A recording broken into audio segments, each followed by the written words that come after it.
नमस्कार, मैं निकिता वर्मा आपका स्वागत करती हूं। उत्तर प्रदेश उत्तराखंड के हर एक कोने से छोटी बड़ी खबरों को आपके साथ साझा करने वाले today 24 news Uttar Pradesh Uttarakhand channel में। यमुनानगर में अंबाला से क्रॉसिंग प्रत्याशी वरुण चौधरी और कुरुक्षेत्र संसदीय क्षेत्र से आप पार्टी के प्रत्याशी डॉक्टर सुशील गुप्ता के समर्थन में आयोजित रैली में पहुंचे कांग्रेस के राष्ट्रीय अध्यक्ष मल्लिकार्जुन खड़गे ने कहा कि प्रधानमंत्री नरेंद्र मोदी कहते हैं कि कांग्रेस की घोषणा पत्र मुस्लिम लीग का घोषणा पत्र है।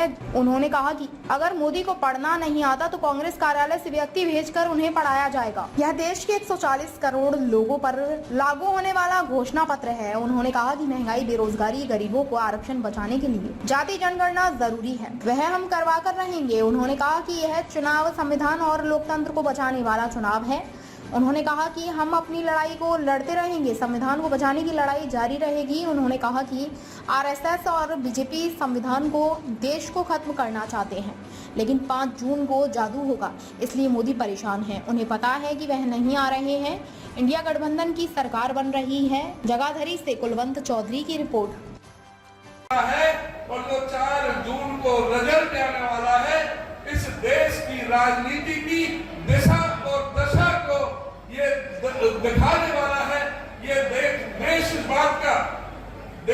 बात का निर्णय लेगा कि ये देश तानाशाही की तरफ जाएगा, जिसमें जो नरेंद्र मोदी जी इस देश को चीन के और रूस के रास्ते पर ले जाना चाहते हैं, जहां एक पार्टी का ये शासन लाना चाहते हैं, जहां प्रतिपक्ष की आवाज को कुचलना चाहते हैं, जो संविधान में बाबा साहब डॉक्टर भीमराव अम्बेडकर जी ने जिस संविधान की सुरक्षा के लिए जो संवैधानिक संस्थाएं खड़ी की गई थी, चाहे वो इनकम टैक्स हो, चाहे वो ईडी हो, चाहे वो सीबीआई हो, चाहे वो सेंट्रल विजिलेंस कमीशन हो, चाहे वो इलेक्शन कमीशन हो, इवन कई हद तक जुडिशरी भी क्यों ना हो, आज उन सभी की विश्वसनीयता पर अगर प्रश्न चिन्ह लगा है और देश तानाशाही की तरफ जा रहा है, तो आज देश को बहुत सोच समझ के चलना पड़ेगा।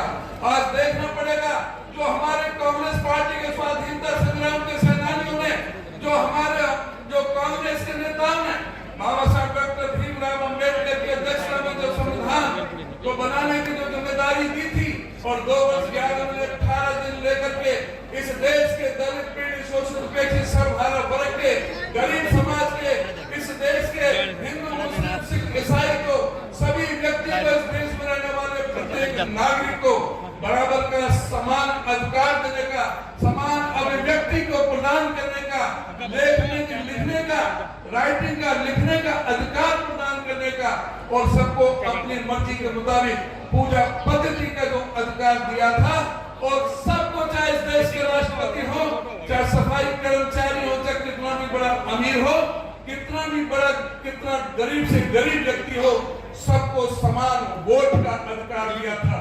मोदी झूठ बोलता है, झूठ बोला, ठीक है भाई, एक झूठ माफ करो। दूसरा बोला 15-16 में उन्होंने, मैं हमारे नौजवानों को, युवकों को 2-2 करोड़ नौकरियां हर साल दूंगा, और 10 साल में 20 करोड़ नौकरियां देनी थी, दिया उन्होंने? वो भी नहीं दिया। तो कैसा हो सकता है? प्राइम मिनिस्टर 10 साल से है, ऐसा झूठ बोल सकते हो? मुझे समझ में नहीं आता, क्योंकि अगर हम अपोजिशन वाले हैं, बोलते हैं तो लोग बोलते हैं ये क्या है, मोदी के खिलाफ बोल रहे हैं, बाप मोदी बहुत अच्छा काम करते हैं, तो ये नौकरी भी नहीं मिली। तीसरी बात जो हमारे बूढ़ा साहब ने जिक्र किया, और बहुत से हमारे साथियों ने जिक्र किया, क्या किया था? इन्होंने कहा मैं किसानों के लिए उनकी आमदनी डबल करके दूंगा। आपकी आमदनी डबल हो गई, किसानों को भी नहीं दिया। एक घोषणा पत्र दिया है, जो न्याय पत्र दिया है, उसको घर घर तक पहुंचा दें। जो इस न्याय पत्र को पढ़ लेगा, वो एक व्यक्ति कांग्रेस पार्टी को वोट देगा, इंडिया गठबंधन को वोट देगा। मेरा ये दावा है, जो कांग्रेस पार्टी ने जो कहा है कि हम युवाओं को 30 लाख पक्की नौकरी देंगे, जो मोदी जी ने नहीं दी। हम युवाओं को 1 लाख रुपए साल, 8,500 रुपए महीने हम उनको प्रशिक्षण के दौरान एक वजीफा के तौर पर देंगे, जिससे वो ट्रेनिंग लेकर के पूरी तरह से उनके लिए नौकरी के दरवाजे खुल सके। कांग्रेस पार्टी ने ये वायदा किया है कि कांग्रेस के शासन में कोई पर्चा लीक नहीं होगा। कांग्रेस पार्टी ने वायदा किया है कि जो अग्निवीर योजना जो ये लेकर आए थे, जो हमारे युवाओं के साथ धोखा था, हमारी फौज के साथ धोखा था, फौज के जनरलों को भी विश्वास में नहीं लिया गया था, फौज को भी ठेके पर छोड़ देकर काम किया। मैं आपसे निवेदन करूंगा, कांग्रेस पार्टी ने स्पष्ट घोषणा की है कि हम इस अग्निवीर योजना को फाड़ करके डस्टबिन में डाल देंगे और जैसे पहले फौज में भर्ती हुआ करती थी उसी तरह से। उपस्थित मेरे बुजुर्गों, नौजवान साथियों व मातृशक्ति पत्रकार बंधु, देखिए आज सबसे पहले तो राजीव गांधी जी की पुण्यतिथि याद। उन्होंने देश के लिए क्या किया, कितनी कुर्बानी की, सबको मालूम। पहले इंदिरा जी ने अपने प्राण त्यागे देश की एकता के लिए, फिर राजीव जी ने। वो त्याग उनका सदैव देश के सुनहरी अक्षरों में लिखा रहेगा। आज खड़गे साहब हमारे अध्यक्ष जी यहाँ आए हैं। मैं तहे दिल से पूरे विधायक मंडल की तरफ से उनका स्वागत भी करता हूँ और मैं ये दावा करता हूँ, मैं इनको बहुत साल से जानता हूँ, सोच से, कर्म से और उससे पक्के कांग्रेस और देशभक्त है। ये खड़गे साहब हमारे देशभक्त उसमें है, तो इनको मैंने कार्य से देखा, बहुत वरिष्ठतम नेता है हमारे कांग्रेस पार्टी के और देश के वरिष्ठ नेता है ये आज के दिन।